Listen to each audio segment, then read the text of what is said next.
Udah.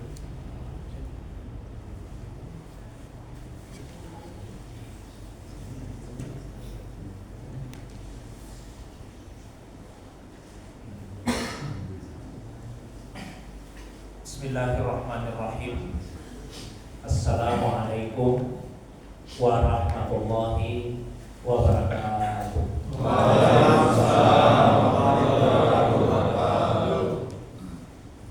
Alhamdulillahilladzi ansala sakinata fi qulubil mu'minin liyazdadu imanan ma'a imanihim walillahi junudus samawati wal ardh wa kana Allahu aliman hakima. Wa sallallahu ala sayyidina Muhammadin allazi arsalahu ilan nasi basyiran wa nadhira wa ala ali Muhammadin wa sahbihi wa sallama tasliman katsira, amma ba'du. Jemaah sekalian yang semoga dirahmati, dimuliakan oleh Allah Subhanahu wa taala. Alhamdulillah, sore ini kembali kita dihadirkan, dipertemukan oleh Allah Subhanahu wa taala dalam majelis yang semoga dimuliakan ini untuk melanjutkan kembali kajian kita, yaitu membaca satu kitab yang membahas tentang sirah nabawiyah, sejarah hidup Nabi Sallallahu Alaihi Wasallam, yaitu kitab Fiqhus Sirah, satu kitab yang ditulis oleh Syekhuna Muhammad Sa'id Ramadan Al-Buti Qaddasallahu sirrahu. Salawat dan salam semoga tercurah kepada kekasih kita Rasulullah Muhammad Sallallahu Alaihi Wasallam. Begitu pula kepada keluarga beliau, para sahabat dan juga pengikutnya yang senantiasa istiqamah menghidupkan sunnah Nabi Sallallahu Alaihi Wasallam. Jamaah yang dirahmati, dimuliakan oleh Allah Subhanahu Wa Taala. Pada pertemuan kita yang pertama telah sama-sama kita membaca dan membahas bagian awal dari kitab Fiqhus Sirah ini, yang menjelaskan tentang urgensi atau pentingnya mempelajari sirah nabawiyah. Insyaallah untuk pertemuan yang kedua, pembahasan kita yaitu berkaitan dengan sirru ikhtiyaril jaziratil arabiyah mahda linas'atil Islam. Saya kira kalau terjemahan sederhananya yaitu rahasia atau hikmah dipilihnya Jazirah Arab sebagai tempat awal, ya, pertumbuhan Islam. Ini mengapa Rasulullah SAW diutus oleh Allah Subhanahu Wa Taala pertama kali di Jazirah Arab. Nah, itu yang dibahas di dalam kitab Fiqhus Sirah. Sebelum masuk kepada penjelasan tentang hikmah diutusnya Rasulullah SAW di Jazirah Arab, beliau menggambarkan tentang kondisi dunia pada masa diutusnya Nabi Shallallahu Alaihi Wasallam. Ya, pada intinya adalah bahwa ketika itu ada dua kekuatan besar di dunia ini, yaitu Faris wa Rum, Persia dan Romawi. Selain itu juga ada Yunani dan kemudian ada India. Tapi yang terbesar dua yang awal tadi, yaitu Faris atau Persia dan Rum. Nah, sebagai gambaran bahwa Persia ketika itu, menganut agama yang bercampur baur dengan filsafat, agama yang bercampur baur dengan filsafat. Kemudian ajaran mereka dikenal dengan sebutan ajaran Zoroastria, ajaran Zoroaster. Yang diantara ajarannya itu adalah mengajarkan tentang keutamaan seorang laki-laki menikahi ibunya sendiri. perseorangan itu menikahi ibunya, menikahi anak perempuannya, atau menikahi saudara perempuannya. Itu diantara ajaran dari Zoroaster tersebut. Jadi seperti itulah gambaran tentang Persia. Kemudian di sisi lain, Romawi pada waktu itu mereka didominasi oleh, istilahkan dalam kitab ini dengan ar-ruh al-istimariyah, spirit untuk menjajah, spirit untuk menjajah bangsa-bangsa yang lain.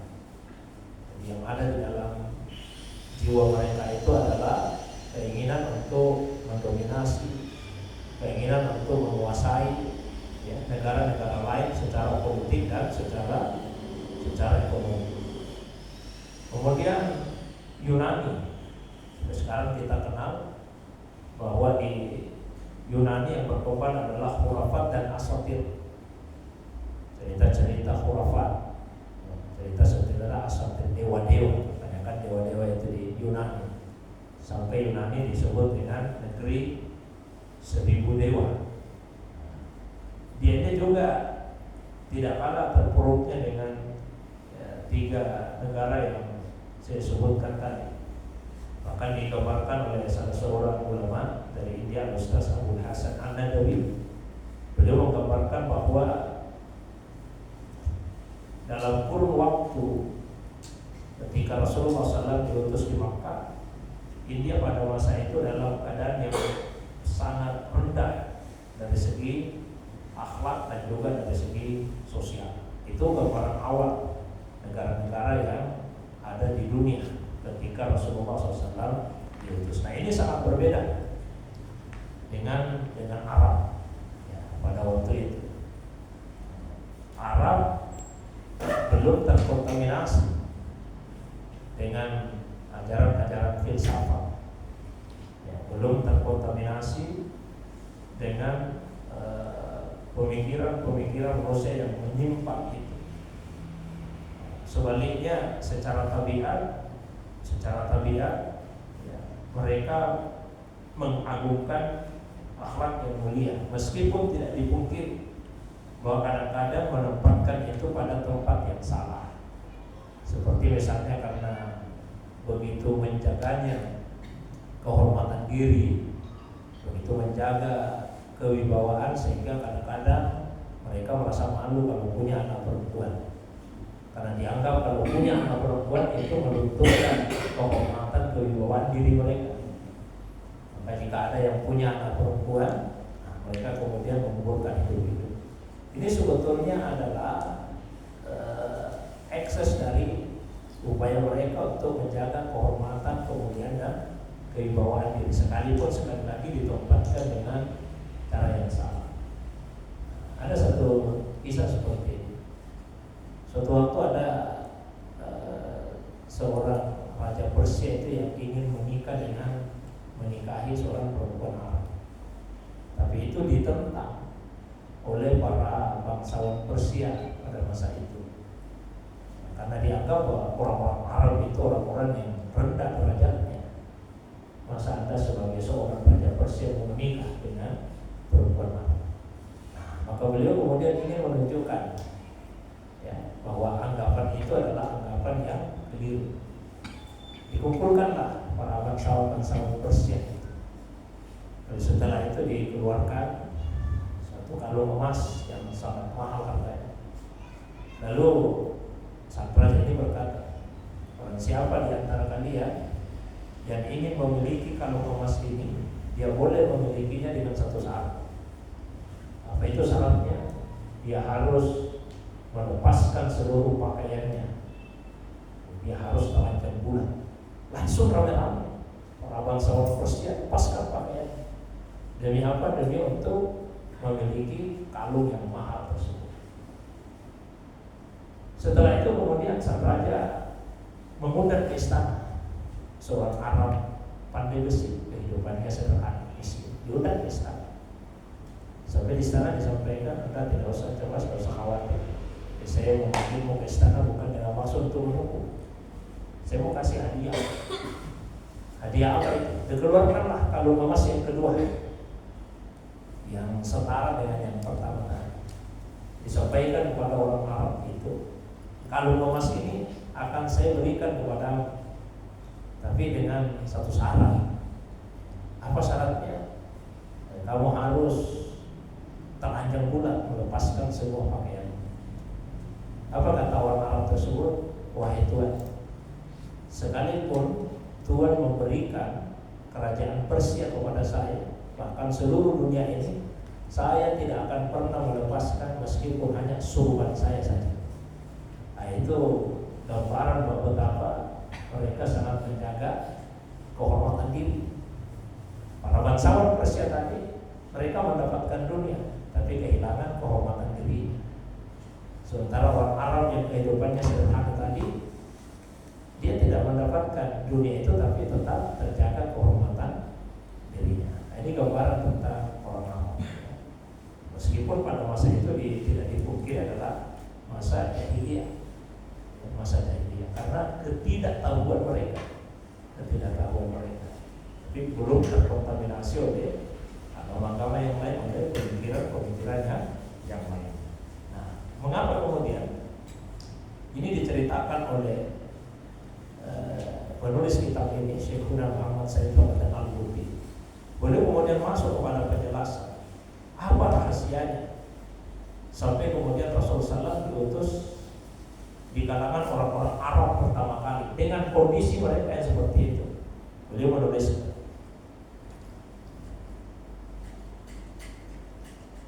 al-hikmatu bihadzal ikhtiyar min naw'il hikmati allati iqtada ay yakuna ar-rasul ummiyan la ya'lamu min kitabin la yatlu min kitabin wa la yahutu bi yaminihi kama qala Allah Ta'ala hatta la yartaba an-nasu fi nubuwwati alaihi salatu wassalam wa hatta la tatakasaru ladaihim asbabus syarr bi sidqi da'watihi. Kata beliau, hikmah dipilihnya Arab itu sebagai tempat diutusnya Rasulullah pertama kali itu tidak terlepas dari hikmah. Kenapa Rasulullah SAW diutus dalam keadaan sebagai orang yang ummi? Beberapa ayat di Al-Quran menyebutkan bahwa Rasulullah SAW itu adalah orang yang ummi. Ummi artinya beliau tidak bisa membaca kitab, tidak pandai menulis, tidak tahu membaca, tidak tahu menulis, sebagaimana yang Allah SWT sifatkan di dalam Al-Quran. Tapi ini bukan kekurangan. Ada sesuatu kalau dimiliki oleh seseorang itu kekurangan, tapi kalau orang lain yang memiliki itu bisa menjadi kelebihan. Contoh, kalau misalnya perempuan yang lemah gemulai itu kelebihan, dia lemah gemulai. Tapi kalau kita laki-laki yang lemah gemulai, apa itu juga kelebihan? Bukan, itu kekurangan. Kalau kita ya seperti itu. Nah, kalau kita ini yang bukan rasul, kita nggak bisa membaca, nggak bisa menulis, tentu itu adalah satu kekurangan. Tapi kalau Nabi yang bisa membaca, bisa menulis, itu akan menjadi, kalau seandainya Nabi bisa membaca, bisa menulis, itu akan menjadi kekurangan dalam statusnya sebagai Nabi. Loh, bisa? Karena nanti masyarakat akan meragukan status beliau sebagai Nabi, akan meragukan Al-Quran ini sebagai wahyu yang datang dari Allah SWT. Mereka akan mengatakan, ini kan hasil bacaanmu. Yang kau anggap sebagai wahyu dari Allah itu adalah hasil bacaanmu terhadap kitab-kitab yang terdahulu yang kamu pelajari dari mereka. Tapi anggapan seperti ini tidak bisa. Tuduhan seperti ini tidak bisa mereka sampaikan ke Nabi. Mereka tidak bisa mengatakan bahwa ini hasil bacaan, bukan hasil bacaan.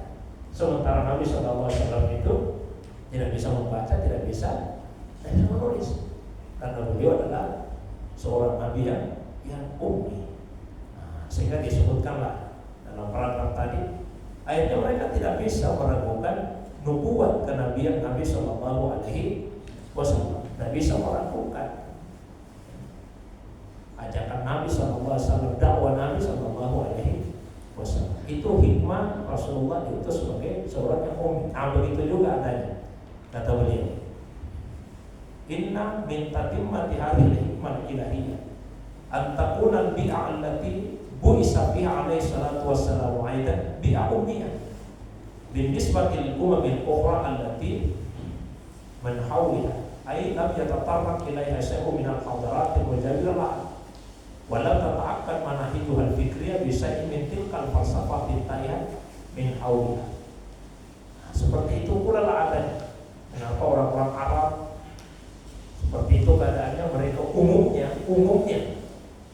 ada satu dua yang bisa menulis, tapi pada umumnya rata-rata mereka itu adalah orang yang ummi. Itu juga hikmah dari Allah SWT. Sehingga ketika Rasul SAW menyatakan dirinya sebagai Nabi, orang tidak bisa mengatakan bahwa itu adalah pengaruh dari masyarakatnya yang memang pandai membaca, yang pandai menulis. Di dalam Al-Quran misalnya disebutkan secara jelas firman Allah SWT di dalam Al-Quran pada surah Al-Jumu'ah, "Wallazi ba'atsa fil ummiyina rasulan minhum yatlu 'alaihim ayatihi wa yuzakkihim wa yu'allimuhumul kitaba wal hikmah wa in kanu min qablu lafi dhalalin mubin." Dialah Allah yang telah memutus seorang rasul di kalangan orang-orang yang ummi. Nabi ini orang yang ummi, tidak bisa membaca, tidak bisa menulis. Diutus di kalangan masyarakat yang juga begitu kondisinya. Lalu disebutkanlah 3 tugasnya Nabi. Tugas pertama, yatlu alaihim ayatihi, mentilawah, membacakan ayat-ayat Allah Subhanahu wa taala tanpa melalui teks yang beliau baca, tapi dibaca secara lisan tanpa melalui teks. Kemudian wa yuzakkihim, tugas Nabi yang kedua mensucikan masyarakat pada waktu itu.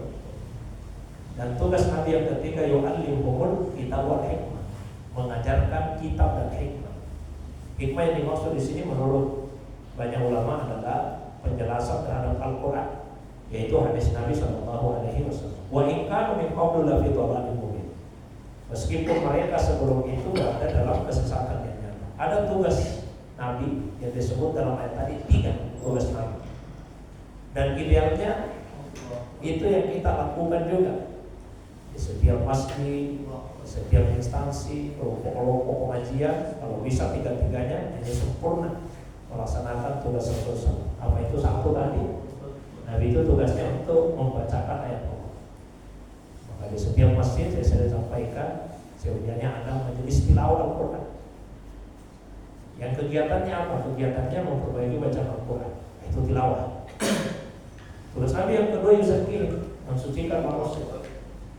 Dan di antara cara untuk mensucikan hati itu melalui zikir. Inna likulli syai'in saqala wa saqalatul qalbi zikrullah. Segala sesuatu ada alat penyucinya, dan alat penyuci hati itu adalah zikir. Jadi selain ada majelis tilawah, idealnya juga setiap masjid, kelompok pengajian itu menjadi majelis zikir. Ada majelis tilawahnya, pelajari ilmu tajwid, bacaan Al-Quran, perbaiki bacaan tahsin tilawah. Yang kedua untuk majelis zikir, berzikir. Kemudian yang ketiga, wa yu'allimuhumul kitab wal hikmah, mengajarkan. Seperti ada majelis ta'lim, mempelajari Al-Quran, mempelajari hadis Nabi SAW. Karena untuk 3 tujuan itulah diantaranya Nabi diutus. Nah, kita umatnya ini melaksanakan 3 itu. Ada majelis tilawah, ada majelis zikir, kemudian ada majelis ta'lim. Yang fungsi beda-beda. Majelis tilawah untuk tahsin, memperbaiki bacaan Quran kita. Majelis zikir untuk mensucikan hati kita, diobati dengan zikir, disembuhkan penyakit-penyakit hati, lalu diisi hati kita dengan sifat-sifat yang tertentu. Kemudian majelis ta'lim untuk mengkaji Al-Quran, mengkaji hadis Nabi SAW. Termasuk bagian dari itu ya sirah nabawiyah terhadap sejarah hidup Nabi SAW. Wa hunalika hikmah ukhra la tahfa 'ala al-bahis nujmiluha fi ma yali. Selain hikmah tadi, hikmah yang berikutnya yang beliau juga kemukakan adalah minal ma'lum anna Allah azza wa jalla qad ja'ala al-baital harama sabatan lin-nasi wa ja'alahu awwala baiti wudi'a lin-nasi lil-ibadah wa iqamati sya'airi diniyah wa haqqaqa fi dzalika al-wali da'wat abil anbiya Ibrahim alaihi salatu wassalam wa min nawasimi hadzal kulli wa mutammimatihi an takuna hadhil al-mubarakah nafsuha mahdan bid-da'watil islamiyah allati hiya millatu abina Ibrahim wa takuna bi'satu khatamil anbiya'i wa maulidihi fiha haifala wa huwa min nasl Ibrahim alaihi salatu wassalam. Jadi seperti yang kita ketahui, Allah SWT telah menjadikan Baitul Haram sebagai tempat yang menjadi tujuan kunjungan manusia, negeri yang aman. Di dalamnya ada Baitullah yang merupakan rumah ibadah pertama yang dibangun untuk manusia. Di Ka'bah itu dibangun bukan oleh Nabi Ibrahim, tapi sejak di masa Nabi Adam alaihissalam. Hanya sebagian orang kurang cermat memahami ayat Al-Quran. Di Quran disebut wa idh yarfa'u Ibrahimul qawa'ida minal bait wa Ismail. Ingatlah ketika Ibrahim bersama dengan putranya Ismail meninggikan fondasi Baitullah. Maka biasa ada yang menyangka Ibrahim yang membangun Ka'bah, bukan membangun, meninggikan fondasi Baitullah. Ini sudah dibangun sejak di masa Nabi Adam alaihissalam. Karena Allah menyatakan rumah ibadah pertama yang dibangun untuk manusia, yaitu yang ada di Makkah, di Makkah disebut Makkah. Makkah itu dari kata Makkah, artinya menangis. Karena kalau orang memandangi Ka'bah tanpa terasa air matanya akan menangis. Dan ini juga untuk merealisasikan dakwah dari Abul Anbiya, bapaknya para nabi Ibrahim alaihissalam.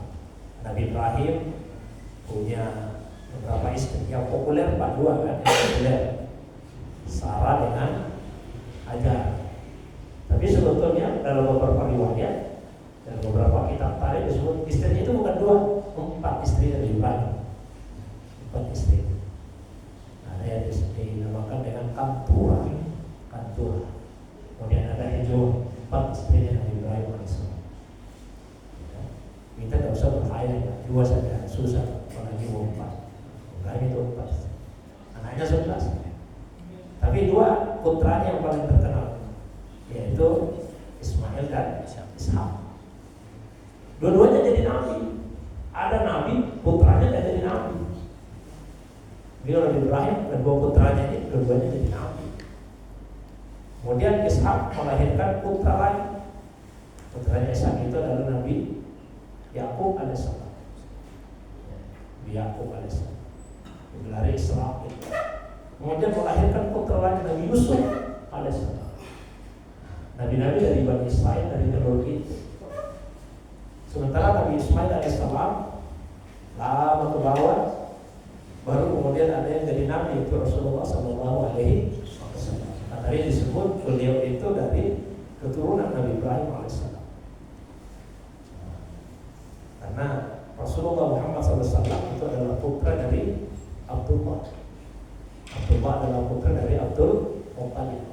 Abdul Muttalib adalah putra dari Hashim. Hashim adalah putra dari Abdul Manaf. Abdul Manaf adalah putra dari Qusay. Qusay adalah putra dari Kilab. Kilab adalah putra dari Murrah. Murrah adalah putra dari Ka'ab. Ka'ab adalah putra dari Lu'ay. Lu'ay adalah putra dari Bali. Malik adalah putra dari Fihr. Fihr adalah putra dari Malik. Malik adalah putra dari Nadar. Nadar adalah putra dari Kinana. Kinana adalah putra dari Husaimah. Husaimah adalah putra dari Mutrika. Mutrika adalah putra dari Ilyas. Ilyas adalah putra dari Mudar. Mudar putra dari Nizar. Nizar putra dari Ma'ad. Ma'ad putra dari Adnan. Sampai di situ disepakati semua ulama nama-namanya. Setelahnya ke atas sudah beda-beda namanya. Tapi yang jelas ujungnya nanti sampai di Nabi Ismail alaihissalam.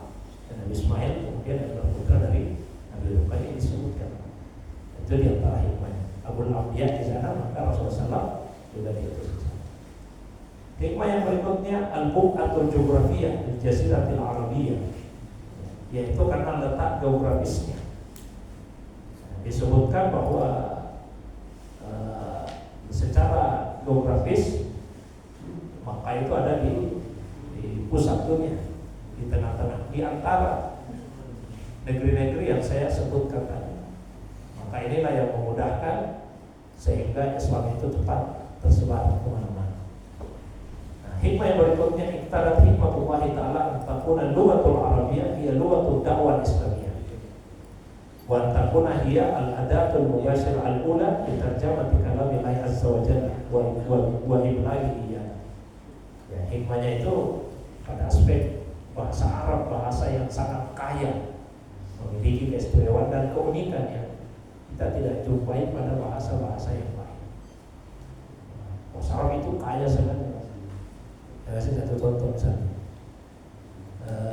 mimpi saja itu ada dua di dalam Al-Quran, ada ru'ya, ada ahlam. Kalau ru'ya itu digunakan mimpi yang benar, datang dari Allah. Kalau ahlam, mimpi yang tidak benar. Kalau kita bahasa Indonesia, mau mimpi yang baik, mimpi buruk, tetap mimpi namanya. Duduk dalam bahasa Arab ada julus, ada kun. Karena ada orang duduk sebelumnya dia berdiri baru dia duduk. Ada orang duduk sebelumnya berbaring, baru kemudian dia duduk. Kalau bahasa Indonesia sama saja. Mau tadinya berdiri, tadinya baring, yang jelas namanya kita sekarang ini namanya duduk. Binatang-binatang itu dalam bahasa Arab kayak sampai ratusan yang makan sampai ribuan. Bahasa Arabnya singa, bahasa Arabnya kaya, itu sampai ratusan. Kita yang singa saja, kaya saja. Nah, itu kekayaan yang ada di dalam bahasa Arab tersebut. Maka menjadi satu kemestian untuk mempelajari agama ini, itu dengan mempelajari bahasa Arab. Dan cukup hanya dengan membaca terjemahan. Kalau baca terjemahan itu akan menyebabkan kita bisa keliru dalam memahami ayat-ayat Al-Quran dan hadis Nabi SAW. Itu pengantar dari kitab ini tentang jawaban atas pertanyaan mengapa Rasulullah SAW diutus pertama kali itu di Jazirah Arab. Yang paling utama tadi adalah sebagai bukti bahwa apa yang dibawa oleh Nabi SAW berupa agama ini benar-benar adalah wahyu yang datang dari Allah SWT, bukan hasil bacaan Nabi, bukan juga pengaruh dari masyarakat. Karena masyarakat Arab dan mengenal agama, aliran-aliran filsafat dan yang lainnya seperti yang dikenal oleh negara-negara yang lainnya. Ini semakin menguatkan kita bahwa beliau benar-benar adalah Rasul yang diutus oleh Allah Subhanahu wa Ta'ala. Saya kira itu pengantar kajian kita. Seperti biasa saya berikan waktu yang lebih panjang, yang lebih lapar. Kalau ada yang ingin ditanyakan, didiskusikan, baik yang berkaitan dengan pembahasan atau masalah agama yang lain di luar dari apa yang saya sampaikan, saya persilakan. Wa ilallahi turja'ul umur. Wassalamualaikum warahmatullahi wabarakatuh. Silakan. Boleh keluar dari pembahasan.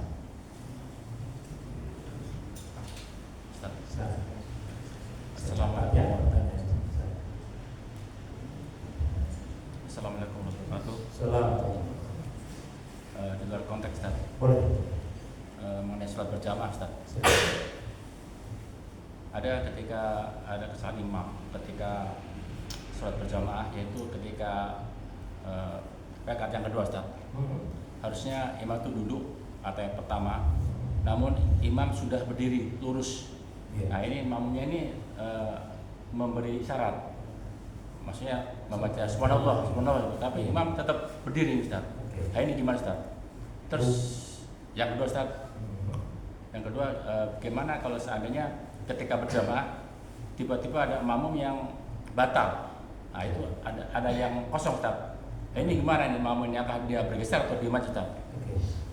Terus yang ketiga, Ustaz, bagaimana hukum ketika habis sholat itu membuka tangan? Ada yang buka tangan, tutup tangan. Itu gimana, Ustaz? Terima kasih. Baik, saya jawab satu ya. Yang pertama, imam lupa duduk untuk tahiyat pertama ya. Saya jelaskan.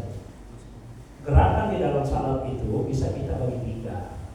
Yang pertama, gerakan salat yang merupakan rukun salat. Seperti apa contohnya rukun salat? Ya, seperti ruku itu rukun salat. Sujud itu rukun salat. Itu rukun salat. Gerakan kedua, sunnah abu'ad. Sunnah abu'ad. Seperti apa itu sunnah abu'ad? Seperti duduk untuk tahiyat pertama. Itu sunnah abu'ad namanya. Sunnah yang mendekati rukun bukan rukun. Nah, yang ketiga namanya sunnah hayat. Sunnah hayat itu misalnya angkat tangan kalau mau ruku, angkat tangan ketika bangun dari ruku. Walam yakul lahu kufuwan ahad. Allah, kita angkat tangan. Ini sunnah hayat. Saya ulangi, gerakan pertama rukun, gerakan kedua sunnah hayat, gerakan ketiga sunnah hayat.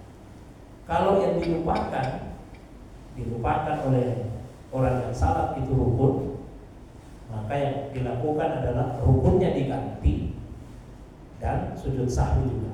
Syariatkan sujud sahwi. Jadi tidak boleh hanya sujud sahwi, tapi rukunnya harus diganti dulu. Ini saya jawab global ya, supaya lebih komprehensif sebelum masuk ke situ. Misalnya pernah ada di suatu masjid, ini ditanyakan ke saya dalam pengajian juga. Setelah kemarin kami salat di masjid di salah satu pasar, saya tidak sebutkan pasar. Nah, imamnya cuma 3 rakaat, tapi tidak ada makmum yang menegur. Tapi saya salat, dan ditegur-tegur cuma 3 rakaat. Hanya setelah selesai salat, mulai bisik-bisik di antara makmum itu, kurang cuma 3. Imamnya tanya, kenapa? Kurang rakaat salatnya cuma 3 rakaat. Terus apa yang dilakukan? Kata Pak Imam, kita sujud sahwi saja. Jadi sujud sahwi 2 kali sujud selesai. Ditanyakan ke saya, bagaimana itu sudah cocok, itu sudah benar? Saya katakan tidak benar. Kenapa tidak benar? Karena tadi yang tertinggal 1 rakaat. Di dalam 1 rakaat itu banyak rukun, berdiri, ruku, sujud. Kalau rukun yang tertinggal, rukunnya harus diganti dulu. Jadi jangan langsung sujud sahwi. Harus ditambah 1 rakaat, kan masih kurang itu 1 rakaat. Tambah dulu 1 rakaat, kemudian ditambah dengan sujud. Itu kalau sunnah, kalau rukun. Nomor 3, nanti terakhir ini yang nomor 2. Nomor 3, kalau sunnah hayat yang tertinggal, misalnya lupa angkat tangan atau sengaja tidak angkat tangan, walam yakullahu kufuwan ahad, Allah tidak angkat tangan. Kalau sunnah sepertinya tertinggal, tidak usah diganti, tidak usah juga sujud sahwi. Jadi tidak perlu diganti, tidak perlu juga sujud sahwi. Nah, sekarang kalau sunnah abad yang tertinggal, sunnah abadnya tidak usah diganti, tapi disyariatkan sujud sahwi. Jadi kalau imam itu lupa duduk untuk tahiyat pertama, tidak usah diganti, dilanjut saja salatnya, tapi nanti sujud. Maka imam kalau sudah lurus berdirinya, tidak boleh duduk kembali. Maka makmum jangan memaksa imamnya untuk duduk. Jadi fikih ini mesti diketahui oleh imam dan makmum juga. Dan kalau makmum belum paham, jangan ngotot. Maksudnya apa jangan ngotot? Imamnya kan mau subhanallah, kok imamnya tidak turun ini? Subhanallah. Mau sekali itu sudah dia bilang, dulu Pak Imam, bisa kan? Subhanallah, tidak ada sudah mulai berubah ini keras-keras. Tidak usah ngotot, Berarti ada yang saya tidak tahu dari Pak Imam ini. Karena seperti itu. Kalau sudah lurus berdiri, tidak boleh duduk lagi. Diteruskan saja sholatnya, tapi nanti sebelum salam disyariatkan itu sujud sahwi 2 kali sujud. Kecuali kalau belum lurus berdirinya, masih setengah berdiri, misalnya dari sujud, baru berdiri begini, baru setengah berdiri begini, belum lurus, tiba-tiba ada makmum subhanallah, dia duduk kembali dan tidak usah sujud sahwi karena dia belum merubah untuk 1 gerakan. Itu yang mesti dilakukan. Saya ulangi, jangan dipaksa ya. Lanjut saja. Apa hukumnya sujud sahwi? Sujud sahwi itu sunnah. Sunnah sujud sahwi. Kecuali dalam satu kondisi, ada satu kondisi yang membuat sujud sahwi jadi wajib. Kapan itu? Kalau imam sujud sahwi, makmum wajib sujud sahwi. Meskipun kesalahan imam tidak dialami oleh makmum. Contoh, tadi imamnya lupa apa? Lupa dulu untuk tahiyat pertama, langsung berdiri. Berarti sekarang rakaat berapa ini? Rakaat 3. Begitu berdiri di rakaat yang ketiga, ada 1 orang baru masuk. Jadi yang baru masuk ini tidak tahu menahu tentang Kesalahannya imam kan dia tidak tahu menawi, karena dia maksudnya di rakaat yang ketiga. Tapi begitu imamnya mau salam, imamnya sujud sahwi. Ini imam yang terlambat, makmum yang terlambat datang, nggak boleh dia mengatakan, saya tidak usah sujud sahwi karena saya tidak salah saya. Tidak, dia juga wajib ikut sujud sahwi. Jelas ya pertanyaan pertamanya? Yang kedua, makmum batal ya. Kalau ada orang yang batal dalam salat, mau orang salat sendiri, mau imam, mau makmum, tidak boleh dia melanjutkan salatnya, langsung dihentikan salat, lalu keluar dari salat itu. Siapa kita salat sendiri mungkin kalau ada masalah, imam dia masuk ke imam itu tidak boleh mengatakan daripada malu saya sama makmum ini, biar saya lanjutkan saya sampai selesai. Makmumnya juga tidak dengar kalau saya kentut misalnya. Tidak boleh begitu, batal, harus langsung. Yang masalah kalau batalnya sementara sujud. Kalau imam batal sementara berdiri, dia keluar kan kelihatan, oh imamnya keluar dari batal. Satu orang makmum bisa langsung maju. Tapi masalahnya kalau imamnya batal sementara sujud, kentut, ada suaranya. Tidak bisa imam ini mengatakan, saya berdiri dulu deh, yang penting dilihat makmum baru saya keluar. Tidak boleh, langsung dia harus tinggalkan tempat. Tapi jangan juga tiba-tiba menghilang. Kalau imam tiba-tiba menghilang, tidak ada isyarat, namanya imam tidak mau kembali. Begitu ada yang mendorong, tidak ada imamnya. Apa yang dia lakukan? Dia harus menyentuh satu orang yang diamanahkan untuk menggantinya.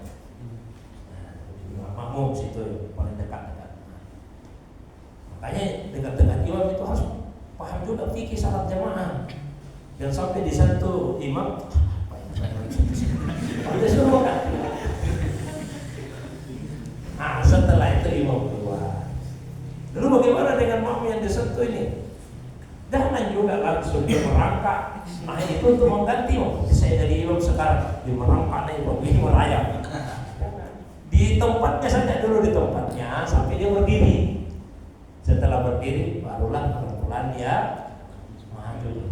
Itu imam. Sekarang makmum yang ditanyakan. Makmum juga begitu, Pak. Oh, boleh kita mengatakan, ini saya pura-pura saja, malu saya ini semua di kanan kiri.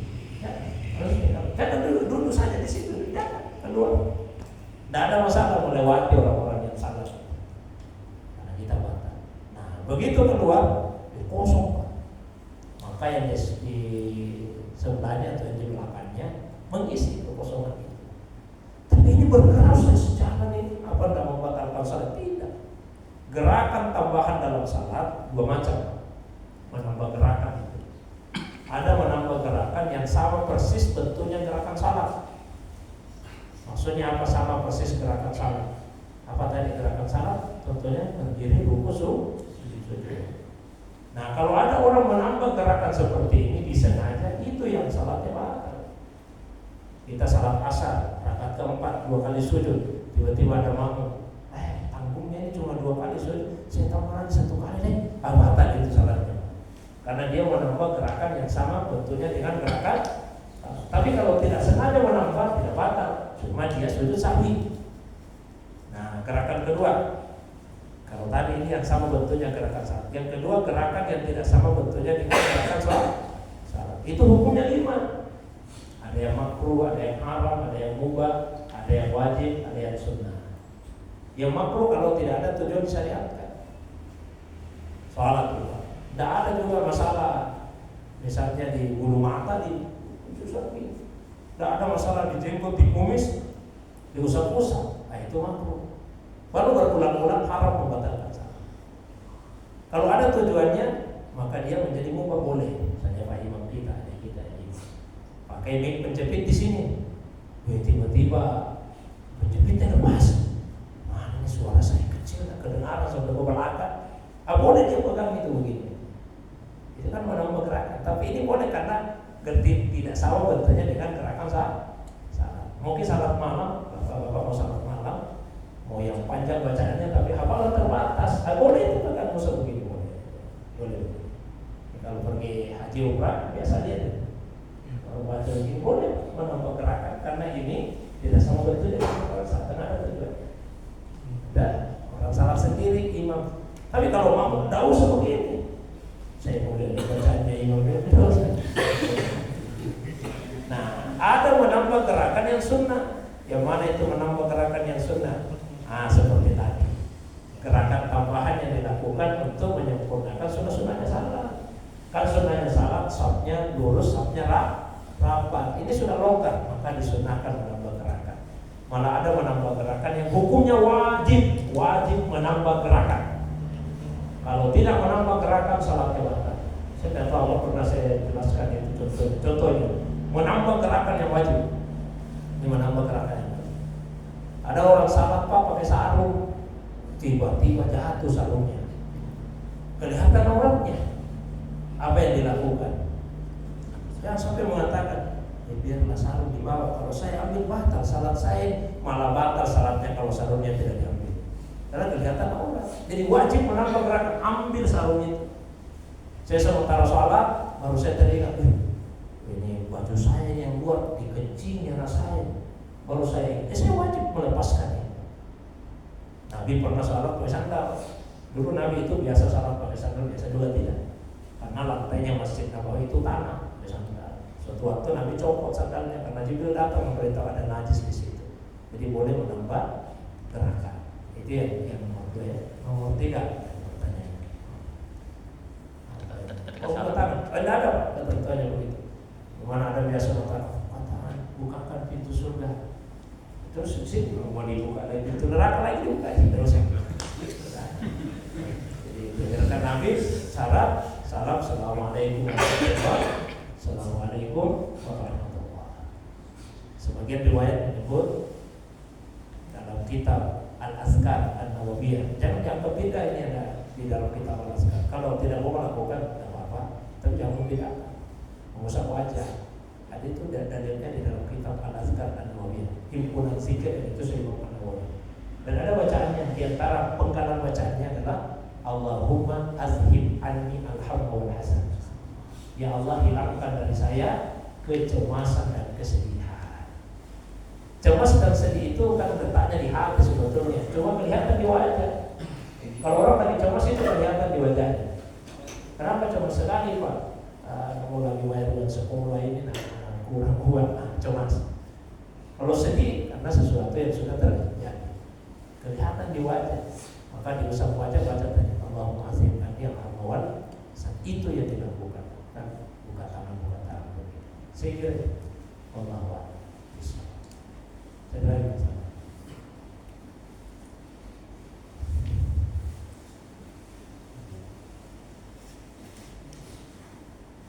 saya izin bertanya Ustaz. Masalah kentut untuk kentut yang dikategorikan membatalkan wudhu itu yang bagaimana Ustaz? Karena biasa ada kentut yang bunyi tapi tidak berbau, ada yang berbau tapi tidak bunyi, ada juga mungkin yang terasa tapi tidak berbunyi dan tidak berbau. Ya. Satu. Siap. Bisa ada yang lain?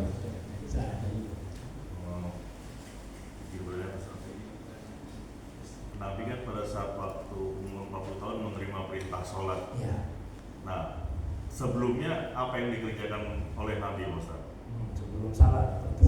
Siap. Ya, Terus yang kedua Ustaz, gimana kita mencapai nilai khusyuk dalam sholat itu? Khusyuk. Caranya gimana Ustaz? Ya.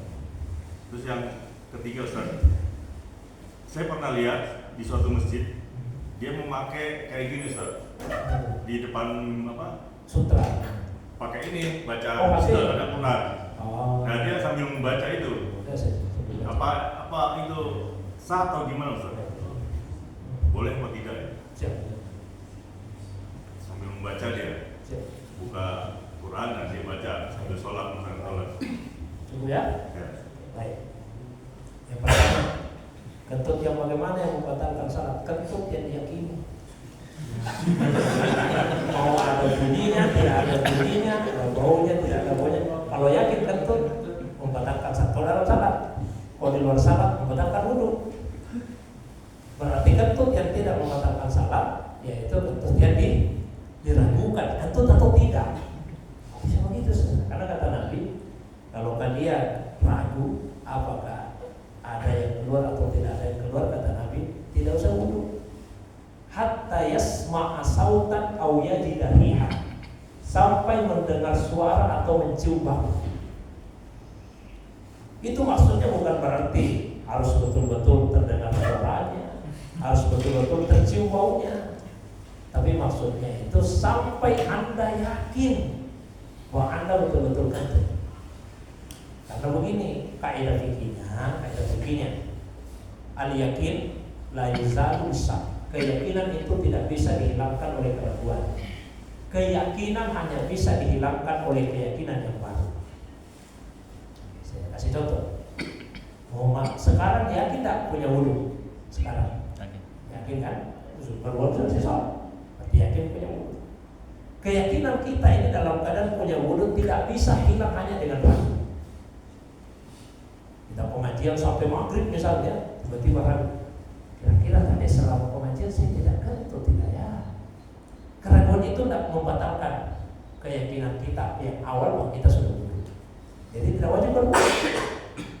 Keyakinan hanya bisa dibatalkan kalau datang keyakinan yang baru. Ini kaidah bisa diterapkan dalam banyak kasus. Contoh, bapak-bapak pakai pakaian, yakin ini pakaiannya suci, yakin suci.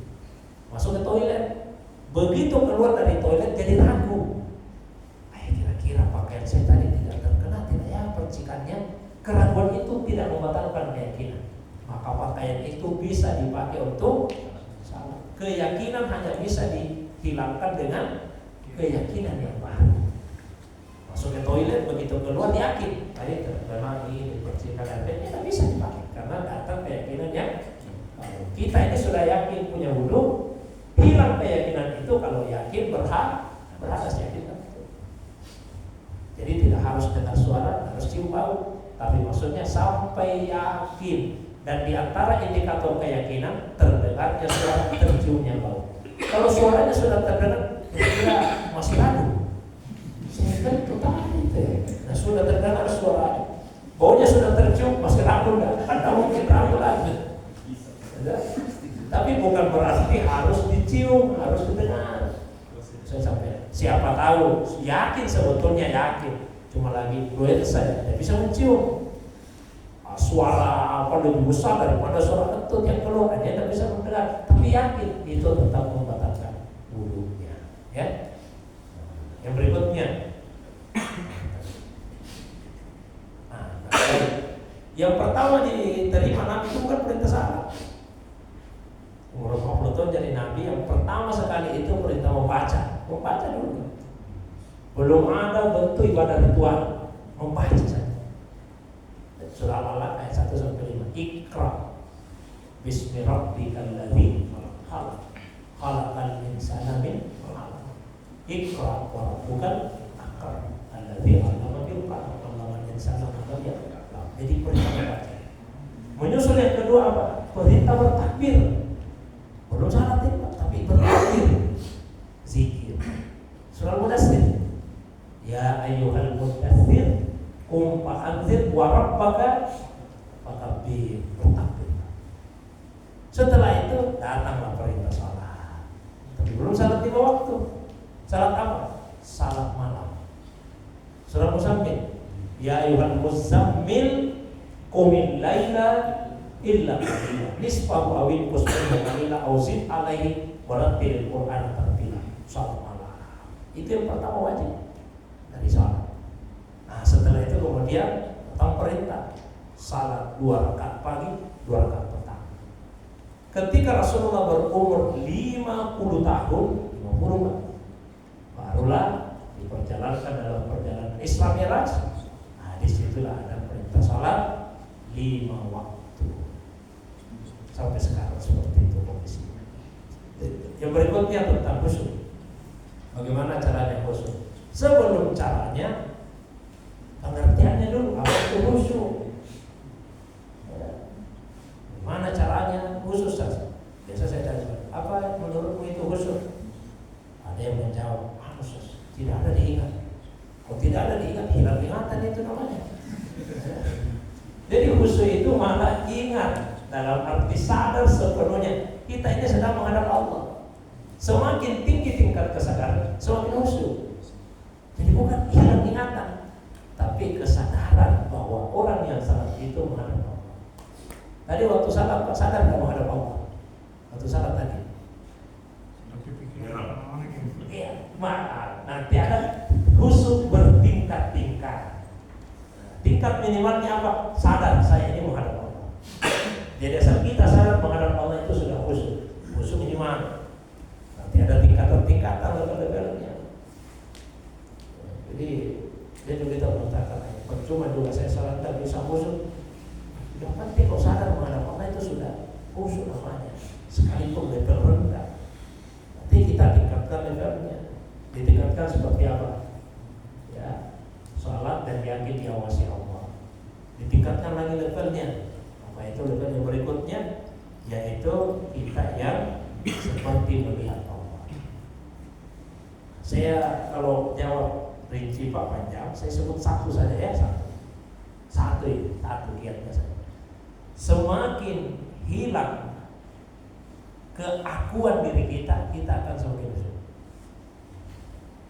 Kalau kita bisa menghilangkan keakuan diri, maka yang ada itu hanya Allah. Kita akan semakin khusyuk dalam salat.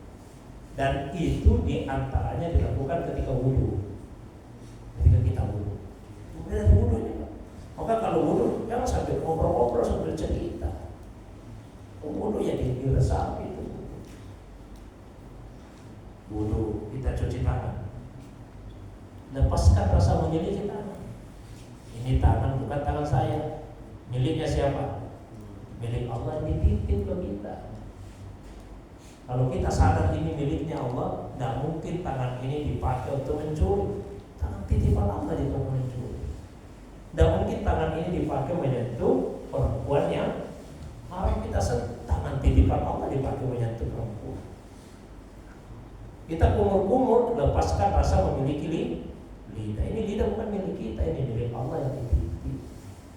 Kalau kita selalu merasa ini lidah saya, sembarang yang kita ucapkan, dusta dan tidak benar, kata-kata kasar, sakit hati orang, cerita jeleknya orang. Tapi coba kalau kita lepaskan rasa memiliki milik Allah dititip, yang terucap kata-kata yang baik saja. Masa kita titipan Allah dipakai untuk dusta, dipakai untuk menjelek-jelekan orang? Kita basuh wajah, lepaskan rasa memiliki mata. Bukan mata kita, ini milik Allah yang dititip. Kalau kita sadar ini mata miliknya Allah, tidak akan kita gunakan untuk melihat yang Allah harapkan. Pernah ada seorang murid saya tanya, Ustaz, gimana caranya supaya basirah mata batin saya itu tajam? Saya sampaikan, tidak usah dulu tanya begitu. Kenapa Ustaz? Syaratnya juga susah memenuhi. Apa syaratnya? Saya tanya. Kamu masih suka tidak lihat perempuan cantik? Masih suka, iya suka. Karena kalau ini mata suka Pak digunakan untuk melihat yang Allah harapkan, mata batin itu akan redup cahayanya. Kalau kita ingin menajamkan basirah mata batin, caranya apa? Banyak-banyak menundukkan pandangan. Kalau kita bisa menjaga pandangan tidak melihat yang Allah harapkan, maka Allah akan masukkan ke dalam hati kenikmatan yang jauh lebih nikmat dibandingkan kenikmatan melihat perempuan yang cantik yang seksi. Saya tanya nih Pak, jawab jujur. Kalau lihat perempuan seksi nikmat tidak Pak? Nikmat atau tidak? Hah? Oh tidak? Lihat perempuan seksi itu nikmat atau tidak? Kalau tidak berarti tidak normal. Nikmat ya? Nah, yang merasakan nikmatnya apa? Apa yang merasakan nikmatnya? Syahwat. Ya, nafsu syahwat.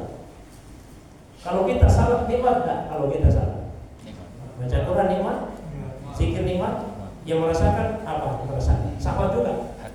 Hati. Jadi ibadah itu nikmat, dan kenikmatan hati lebih nikmat daripada kenikmatan syahwat. Maka hati-hati.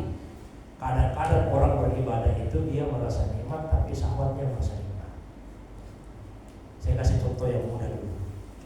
Sedekah. Sedekah itu kan ibadah. Karena dia ibadah mestinya terasa nikmat. Tapi yang harus merasakan nikmatnya hati, tidak boleh syahwat. Yang mana contohnya Ustaz? Sahabat yang merasakan nikmat, oh saya punya harta ini, saya sedekah ke orang, saya merasa nikmat karena saya merasa saya sudah bantu orang susah. Orang susah itu kalau saya tidak bantu pasti masih susah itu. Saya keluarkan dia dari kesulitan itu. Saya merasakan kepuasan, tapi itu kepuasan syahwat sebetulnya. Beda kalau hati yang merasakan nikmat. Di mana letak nikmatnya hati? Oh ini harta titipannya Allah, dititip ke saya. Nah, saya bawa ini titipan Allah. Sekarang saya ketemu orang yang membutuhkan. Alhamdulillah, titipan Allah sudah bisa saya serahkan. Yang merasakan itu bukan nafsu, tapi hati. Ada orang pergi umrah, dia merasa nikmat. Oh, syahwatnya merasa nikmat. Ayah pergi umrah begitu deh, mau saya itu pesawatnya kamarnya begitu. Syahwatnya merasa nikmat, bukan karena ibadahnya. Itu seterusnya lagi. Jadi semakin kita bisa menghilangkan keakuan diri dalam salat, semakin kita rasakan nikmatnya sholat. Tapi meskipun belum begitu, jangan menjadi penghalang. Dan kita katakan, belum itu saya berhenti dulu salat, belum bisa khusyuk. Kita mau salat saja, ini sudah nikmat luar biasa. Nikmat luar biasa. Begitu banyak orang Islam di dunia, tapi tidak salat. Alhamdulillah kita masih digerakkan oleh Allah, diberikan keinginan, kemampuan untuk salat. Ini nikmat luar biasa, syukuri. Meskipun kita belum bisa khusus-khususnya, kita syukuri karena Allah masih memberi kita karunia untuk bisa salat. Kita akan sangat bersyukur nanti di hari kemudian. Di dunia kita pernah salat, kita pernah sujud di dunia, karena ini nikmat yang sangat besar. Nah, yang berikutnya,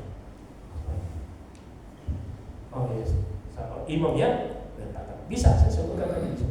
Mau diletakkan begitu, mau dipegang juga bisa. Orang salah sendiri juga bisa.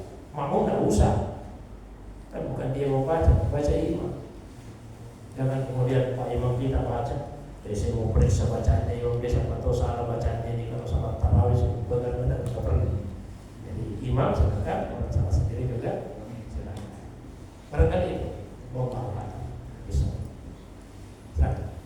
Sebenarnya Ustaz, mengenai kita tahu setelah kita meninggal itu ada alam kubur, baru dihisab, baru masuk surga dan neraka. Ya. Nah, setelah meninggal ada sisa kubur di mana itu menjelang dihisab, belum dihisab. Apakah sisa kubur itu mengulangi tabungan dosa kita saat tadi dihisab, sehingga dihisab ada pengurangan dosa saat kita disiksa di kubur? Dan apakah orang yang mendapatkan nikmat kubur saat meninggal, berarti dia dapat bocoran dari Allah kalau kamu nantinya masuk surga? Siap. Kemudian, tadi saya Cinta Ustaz terkait sholat tadi, saat doa bacaan saat tahiyat, baik tahiyat awal atau akhir, kami sempat dapat dua versi. Ada orang yang menyebutkan dengan Sayyidina dan ada yang tanpa Sayyidina. Apakah ada hadis atau ajaran atau anjuran yang sebaiknya jangan, sebaiknya pakai, atau dua-duanya boleh benar dibenarkan? Oke, baik. Yang pertama tentang siksa kubur ya, azab kubur. Di kubur itu ada dua macam. Ada namanya azab kubur atau siksa kubur, ada namanya fitnah kubur. Beda itu azab kubur dengan fitnah kubur. Kalau azab kubur ada yang mengalami, ada yang tidak mengalami. Itu azab. Makanya kita diajari oleh Nabi bersalat sebelum salam baca doa. Allahumma inni a'udzubika min azabi jahannam wa min azabil qabri wa min fitnatil mahya wal mamat wa min syarri fitnatil masih. Ya Allah, saya berlindung kepadamu dari siksa neraka dan siksa kubur, dari fitnah hidup dan fitnah mati, dan dari fitnah kejahatan dan jahat. Ya kan? Nah, kalau fitnah kubur semua akan mengalami, kita semuanya akan mengalami, sebaik apapun akan mengalami fitnah kubur. Apa contohnya fitnah kubur? Datang malaikat, dua malaikat, lalu kita ditanya, siapa Tuhan? Apa agama? Siapa Nabi? Atau redaksi yang senada dengan bagaimana pendapatnya tentang orang ini, tentang Muhammad Sallallahu Alaihi Wasallam. Semua akan mengalami itu fitnah. Tapi kalau azab ada yang mengalami, ada yang tidak mengalami. Nah, supaya kita tidak mengalami azab kubur, di antara amalan yang bisa dilakukan. Satu tadi banyak baca doa itu dalam salat ya. Yang kedua kata Nabi di Quran itu ada surah 30 ayatnya. Itu surah Al-Maniyah, surah Penghalang, surah Al-Mulk, surah Penyelamat. Surah yang dimaksud adalah surah Al-Mulk. Kalau bisa tiap malam sebelum tidur baca Al-Mulk. 30 ayat saja, 30 ayat. Kalau tidak bisa sekali waktu dicicil-cicil, ya cicil-cicil saja. Juz 29. Tabarakalladzi biyadihil mulk wa ala kulli syai'in qadir. Alladzi khalaqal mauta wal hayata liyabluwakum ayyukum ahsanu amala wa la seterusnya. Nah, sekarang kalau sudah disisa mengurangi tidak ada lagi Pak akhir. Pokoknya kalau masuk neraka dan orang tidak beriman, nah dia akan disiksa terus selama-lamanya. Tidak pernah disiksa. Kita merasakan nikmat tidak akan mengurangi. Kita merasakan kenikmatan di kubur tidak akan mengurangi kenikmatan yang akan kita rasakan di surga. Bahkan semakin lama kenikmatan itu akan semakin bertambah di dalam surganya Allah Subhanahu wa taala. Itu tentang nikmat dan asal kubur. Jadi tidak menjadi pokok. Terus yang kedua, apa tadi ya? Terkait bacaan. Sayyidina. Baik. Ada sahabat datang ke Nabi bertanya, ya Rasulullah, Allah itu kan menyuruh kami dua berkaitan dengan hakmu, menyuruh salawat dan menyuruh salam. Inna Allah wa malaikatahu yusalluna 'alan nabi. Ya ayyuhalladzina amanu sallu 'alaihi wa sallimu taslima. Sesungguhnya Allah dan para malaikat bersalawat kepada Nabi, wahai orang beriman, salawat dan salam kepada. Jadi kita disuruh salawat, disuruh salam. Kalau salam kami sudah tahu caranya. Assalamualaikum ya Rasulullah, atau Assalamualaikum warahmatullahi wabarakatuh. Itu salam. Tapi kalau salawat bagaimana caranya? Nabi ajarkan. Kalau mau salawat caranya baca begini. Allahumma salli ala Muhammad wa ala ali Muhammad kama shallaita ala Ibrahim wa ala ali Ibrahim wa barik ala Muhammad wa ala ali Muhammad kama barakta ala Ibrahim wa ala ali Ibrahim fil alamin innaka Hamidum Majid. Itu yang Nabi ajarkan. Tidak ada Sayyidina. Tapi dalam mazhab Syafi'iyah dan Hanafiyah justru dianjurkan untuk menambahkan kata Sayyidina di hadapan namanya. Kok bisa begitu? Ya Nabi ajarkan tidak ada Sayyidinanya. Tapi ya ulama itu, mayoritas ulama justru mengatakan lebih utama kalau ada Sayyidina. Saya kasih perumpamaan ini, ya, perumpamaan ini. Misalnya ada imamnya Masjidil Haram. Nah, ini imamnya Masjidil Haram. Datang ke masjid kita ini, Pak. Begitu sudah iqamat mau salat. Ya, ini imamnya Masjidil Haram. Persilakan Pak Imam kita. Ayo Pak Imam, silakan maju. Sudah masuk untuk salat. Pak Imam tidak mau maju. Pak Imam tidak mau maju. Disuruh didorong-dorong, tak mau maju Pak Imam. Akhirnya ini imamnya Masjidil Haram. Dia lihat saya, oh kalau begitu Ustaz saja yang jadi imam. Saya ini Pak karena disuruh maju, saya maju saja. Jadi saya dengan Pak Imam kita ini mengambil sikap yang berbeda. Pak Imam disuruh maju tidak mau maju, saya disuruh maju, saya maju. Sekarang saya tanya, sikapnya siapa yang lebih baik? Pak Imam yang tidak mau maju atau saya mau maju? Yang mana yang lebih baik Pak? Pak Imam atau Ustaz ini? Hah? Ustaz, saya sudah mendoa begitu Pak, karena punya doktrin di militer kan begitu, disuruh siap. Sekarang selesai salat, saya tanya Pak Imam, kenapa tadi waktu diminta maju tidak mau maju? Akhirnya saya maju, karena saya harus taat ini. Pak Imam balik tanya sama saya, Ustaz kenapa maju Ustaz? Saya itu sengaja tidak maju, bukan karena tidak taat. Terus kenapa Pak Imam tidak mau maju? Saya hormati imamnya Masjidil Haram. Masa saya jadi imam? Nah beliau ada di sini, jauh-jauhnya lagi datang. Jadi kelihatannya saya tidak taat, tapi itu saya lakukan karena saya hormati. Nah, itu alasan beliau. Sekarang saya ulangi pertanyaan saya. Yang mana yang lebih baik sikapnya, Pak Imam atau saya? Pak Imam. Sudah berubah Pak ini. Tadi Ustaz. Sekarang Pak Karena sudah tahu alasannya, penghormatan. Jadi yang salawat tidak ada sayyidinanya itu, kenapa tidak ada sayyidinanya? Saya ikut Nabi. Nabi ketika mengajarkan tidak ada sayyidina, saya ikut. Yang menambahkan sayyidina itu bukan berarti tidak taat sama Nabi. Bukan sih tidak taat ini, tapi justru saya lakukan bentuk penghormatan kepada Nabi. Karena Tuhan sendiri yang mengatakan, bisa dibaca di antaranya di surah Hujurat. Ya. Wala tajharu lahu bil qawli kajahri ba'dikum. Ya, jangan disebutkan, jangan samakan cara kalian memanggil satu sama lain. Jangan samakan cara kalian memanggil Nabi dengan cara kalian memanggil satu sama lain. Misalnya, saya ketemu orang di jalan yang kenal, panggil, Ustaz, mau kemana? Padahal nama saya bukan Ustaz. Nama saya Sahrir dong, tapi jangan dipanggil Sahrir mau kemana? Jangan dipanggil begitu. Kita ketemu komandan Pak, gimana kabar komandan? Siapa? Pak, nama beliau bukan komandan, Pak Reza. Tapi kita sebut komandannya. Sebagai itu apa? Penghormatan. Masa Nabi langsung disebut namanya? Muhammad salli ala Muhammad, yang Allah curahkan rahmat kepada Muhammad.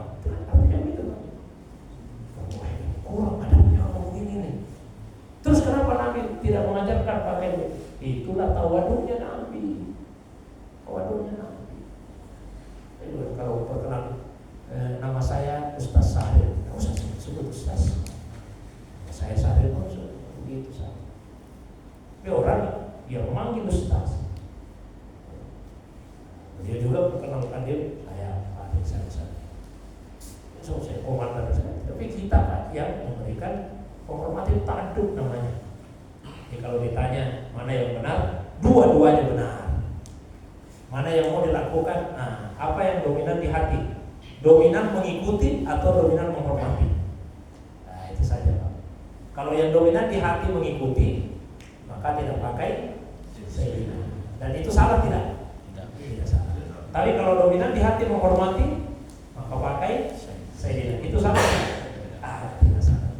Dilihat saja mana yang dominan di dalam hati kita ya. Saya dominannya saya ikuti saja silakan. Dominannya saya penghormatan sama Nabi, ya sudah.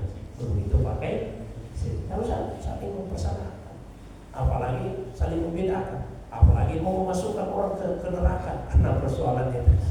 Ini dua-duanya. Saya kira Allah bisa. Coba ya, terus lanjutkan. Coba ya. Baik, mari kita sama-sama berdoa. Alhamdulillahirabbil alamin. Allahumma shalli ala Muhammad wa ala ali Muhammad. Allahumma faqihna fid din wa 'allimna at-ta'awun. Pada kami pemahaman yang dalam tentang agama, ajari kami pengetahuan tentang Al-Qur'an.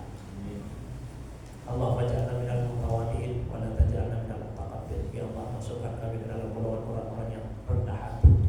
Jangan masukkan kami ke dalam golongan orang-orang yang takabbur. Rabbana ighfir lana wa liwalidayna warhamhuma kama rabbayana shaghira. Tuhan kami ampuni dosa kami, dosa kedua orang tua kami. Sayangi ibu bapak kami karena mereka berdua sangat menyayangi kami, terutama ketika kami masih kecil.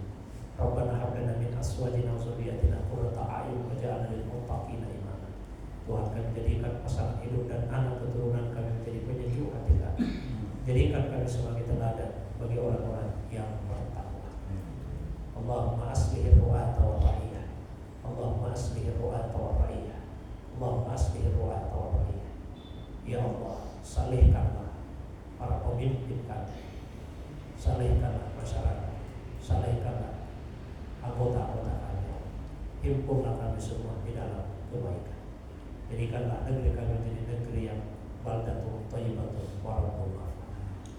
Allahumma barik 'alal masjid wa barik liman amara. Ya Allah, turunkanlah keberkahan di masjid ini. Berikanlah keberkahan hidup kepada siapapun yang memakmurkan masjid. Allahumma barik dan makan wa barik liman amila fi warzuqna rizqan halalan thayyiban wasi'an. Ya Allah, turunkanlah keberkahan di kantor 5. Berikanlah keberkahan hidup dan kelapangan rezeki kepada siapapun yang bertugas yang melaksanakan kewajiban pengabdian di kantor 5 ini. rezeki yang halal, yang luas, yang berkah, yang akan membuat kami semakin dekat kepada jauh dari kemaksiatan. Rabbana atina fid dunya hasanah wa fil akhirati hasanah wa qina adzabannar. Bi fadli qaulika subhana rabbika rabbil izzati amma yasifun. Wassalamun alal mursalin wa akhiru da'wana alhamdulillahi rabbil alamin. Bi barakatil Fatihah.